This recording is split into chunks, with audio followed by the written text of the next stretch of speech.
Nako po, ito na mga kaidol. Bumabanat na naman ang ating spokesperson, Attorney Princess Abante mga kaidol.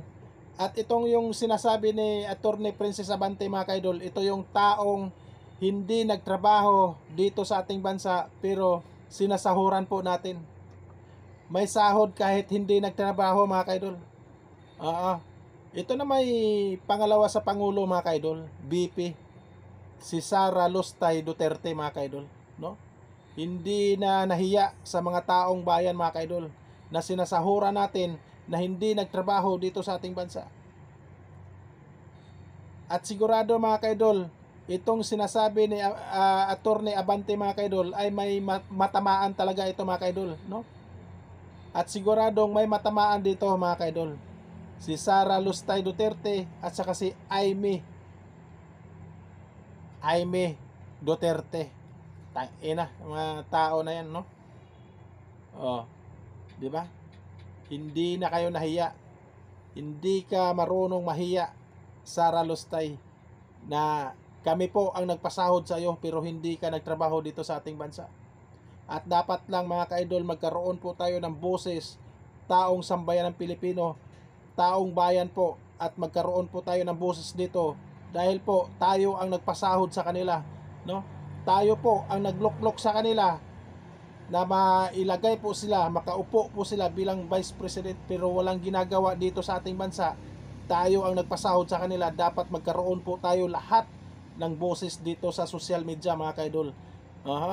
Basta nasa katotohanan lang po tayo at hindi po tayo fake news katulad sa mga DDS vlogger, mga DDS supporters, no? Sa katotohanan lang po tayo. Magpakatotoo po tayo dito dahil tayo po ang nagpasahod sa kanila mga kaidol at sila po walang ginagawa dito sa ating bansa. Tayo po ang nagpasahod sa kanila. Ito, panoorin po natin si spokesperson Attorney Princess Abante mga kaidol. Panoorin po mga kaidol. Malinaw po, wala sa kilos, pananalita o gawain ni Speaker Romualdez ang pagtakbo sa 2028. Hindi siya nagpapakita sa media para magpasikat. Wala siyang press con para magpabango. Hindi rin siya gumagamit ng TikTok or vlogs para magpa-cute. Ang inuuna niya, serbisyo, hindi sariling interes.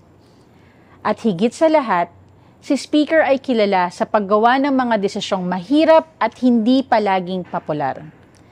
Ganyan ba ang may plano sa 2028? Dahil kung ang iniisip mo ay eleksyon, hindi mo gugustuhin masaktan ng iba para lang magpatupad ng tama. At ito po ang tanong. Di ba kayo nagtataka kung bakit pilit nilang pinupunterya ang isang taong sinasabi nila hindi naman lumalabas sa survey bilang kandidato sa 2028? Baka naman ginagamit lang nila si Speaker para mambastos, para magpatawa, o para magpakitang tao sa publiko. Kung may checklist ng pagiging presidentiable, mukhang may ilan pong gustong makaperpekto. Pero si Speaker, wala sa checklist. Nasa trabaho. Mahalaga ang respeto sa kapwa lingkod bayan. Pero mas mahalaga ang pagrespeto sa katotohanan at sa pera ng taong bayan.